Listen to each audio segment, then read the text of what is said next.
ये कहानी है हमारे हीरो रिंतारो की। सड़क के किनारे से रिंतारो के कुछ दोस्तों को कुछ बुरे लड़के छेड़ रहे होते हैं कि अचानक से वो लोग उसे कहते हैं कि तुम लोग तो रिंतारो के दोस्त थे ना। तो अचानक से वहां पे रिंतारो आ जाता है और वो बुरे लड़के उसे देख के वहां से फौरन से भाग जाते हैं। अब रिंतारो सोई लोगों को जो कि उसके दोस्तों ने समझाने की कोशिश करते हैं कि तुम लोगों को इस तरह किसी भी राह चलते के साथ लड़ाई मोल नहीं लेनी चाहिए। तो जुई वगैरह उसके ऊपर गुस्सा आ जाते हैं। वो कहते हैं कि हम लोग विक्टिम थे, वो हमारे साथ गलत तरीके से बात कर रहे थे, हम लोग तो बस उन्हें समझाने की कोशिश कर रहे थे कि अब वो लोग साथ में चलना शुरू कर देते हैं अपने स्कूल की तरफ। और रिंतारो उनको बताता है कि रात को उसके घर के बाहर क्या हुआ। एक लड़का लड़की को प्रपोज करता है और लड़की उसके मुंह के ऊपर स्लैप करके चली जाती है। और जब रिंतारो उस लड़के की मदद के लिए आगे बढ़ता है तो वो लड़का बहुत ज्यादा खौफजदा हो जाता है। रिंतारो को दोस्तों को उस लड़के के लिए काफी ज्यादा बुरा लगता है कि अब सामने से दो लड़कियां आ रही होती हैं जो उनके साथ वाले स्कूल में पढ़ती होती हैं। वो बहुत खुशी से एक दूसरे से बातें कर रही होती हैं, लेकिन जैसे ही वो इन लड़कों को देखती है तो उनके मुंह के ऊपर एक अजीब सी उदासी सी छा जाती है। सुई उनका रुमाल उठा के उनको वापस करने की कोशिश करता है, लेकिन वो कहती है कि अब हमारा इस रुमाल को इस्तेमाल करने का दिल ही नहीं है, तुम लोग चाहे तो इसे फेंक सकते हो। जिस स्कूल में वो लड़कियां पढ़ती होती हैं उस स्कूल में शहर की सबसे खूबसूरत और सबसे अमीर लड़कियां पढ़ती होती हैं।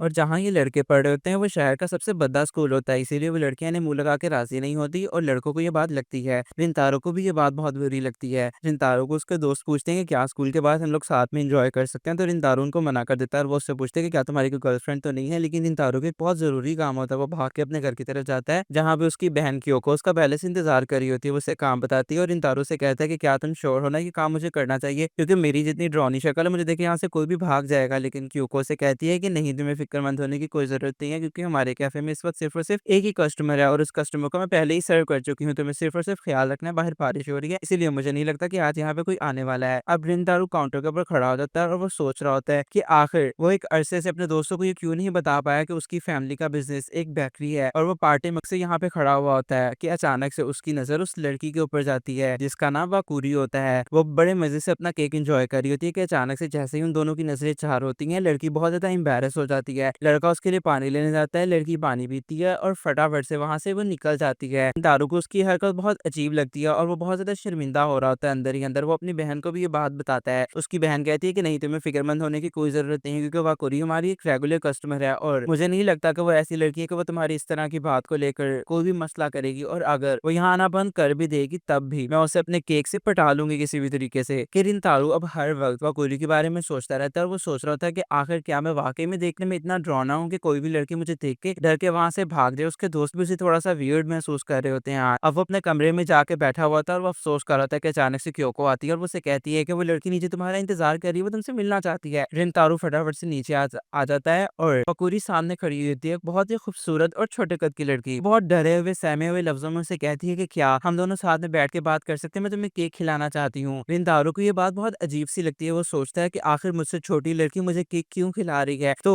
वाकुरी उसे समझाने की कोशिश करती है कि कल उसने जो कुछ भी किया, मतलब वो वहां से भाग के चली गई, वो उसे बिल्कुल नहीं करना चाहिए था। वो सॉरी करने के लिए उसको केक खिला रही है। वो बहुत क्यूट सा फेस बना रही होती है, लेकिन रिंतारो वो केक खाने से मना कर देता है और वो कहता है कि तुम इस केक को खा सकती हो। वाकुरी पहले तो मना कर रही थी, लेकिन फिर उसके सामने केक होता है, रिंतारो होता है, केक होता है, रिंतारो होता है और वो कहती है कि अच्छा चलो तुमने नहीं खाना तो मैं केक खा लेती हूँ। अब वो बड़े मजे से अपना केक एंजॉय करती है और उसे बताती है कि देखो कल जो कुछ भी यहाँ पे हुआ वो बिल्कुल भी नॉर्मल नहीं था। इतने सारे केक्स जितने मैंने कल खाए हुए थे वो नॉर्मल पर्सन नहीं खा सकता। और वो देख कर के तुमने मुझे देख लिया इतना सब कुछ खाते हुए, मुझे एम्बेरसमेंट फील हुई, इसीलिए मैं फटाफट से घर चली गई। तो रिंतारो से कहता है कि मुझे लगा कि शायद तुम मुझे देख के डर गई इसीलिए तुम वहां से भाग गई, लेकिन वो उसे कहती है कि नहीं, मैंने तो तुम्हें पहले भी देखा हुआ, तुम यहाँ पे अक्सर अपनी बहन की मदद करने के लिए काम कर रहे होते हैं। तो रिंतारो की ये बात है कि बहुत ज्यादा हैरानगी होती है कि उसने उसे पहले भी देखा हुआ और वो उसे देख के बिल्कुल भी हैरान नहीं हुई थी या डरी नहीं थी। अब वो दोनों इतनी ऊंची ऊंची बातें कर रहे होते हैं कि कस्टमर्स वगैरह अफेक्ट हो रहे थे और क्योंकि को भी थोड़ा सा गुस्सा आ रहा होता है, लेकिन वो पूरी तो थोड़ी सी शर्मा रही होती है क्योंकि पहली बार उसे लड़के ने देखा होता है और अब वो उस लड़के के साथ बैठी हुई होती है और वो उसे कहती है कि मुझे कल समझ ही नहीं आई कि मैं क्या करूं, इसलिए मैं थोड़ी सी परेशान हो गई थी। और इन तारू के मुंह में भी एक बहुत खूबसूरत सी लाली आ जाती है। बिन दारू से कहता है कि चलो मैं तुम्हें स्टेशन तक छोड़ाता हूँ क्योंकि बहुत ज्यादा रात हो चुकी है। तो वकूरी से कहती है कि नहीं, इसकी कोई जरूरत नहीं है, मुझे बस थोड़े से केक खरीदने हैं और मैं खुद चली जाऊंगी। अब वो केक खरीद के बाहर खड़ी होती है, वो दोनों एक दूसरे को गुड बाय कहते हैं। कि रिन तारू अपने कमरे में जाता है और वो सोचता है कि काश मैं सारी जिंदगी लोगों से दूर ना रहा होता, लोगों की बातें ना सुनी हुई होती, तो मैं आज शायद बहुत ज्यादा डिफरेंट होता। क्योंकि उसे बचपन से लेके आज तक सिर्फ लोगों की बुरी बातें ही सुनने के लिए मिली थी, लेकिन वाकुरी सबसे पहली लड़की थी जिसने उसकी तारीफ की थी और उसके साथ खुश होकर बात की थी कि अचानक से क्योको उसके कमरे में आती है और वो उसे कहती है कि वाकुरी अपने केक तो यहीं पे भूल गई, तुम्हें उसे ये देने जाने होंगे, फटाफट से करो वो कहीं चली ना जाए। कि दूसरी तरफ उन बुरे लड़कों ने अब वाकुरी को रोका हुआ होता है और वो उसे टीज करने की, बुली करने की कोशिश कर रहे होते हैं। रिंतारो भाग के आ रहा होता है और उसे ढूंढने की कोशिश कर रहा होता है कि अचानक से रिंतारो के कानों में लड़कों की आवाजें जाती हैं जो कि उस लड़की को कह रहे होते हैं कि क्या तुम्हें पता नहीं है वो कितना भद्दा सा इंसान है जिसके आगे पीछे तुम घूम रही हो, क्या तुम उसकी गर्लफ्रेंड तो नहीं हो।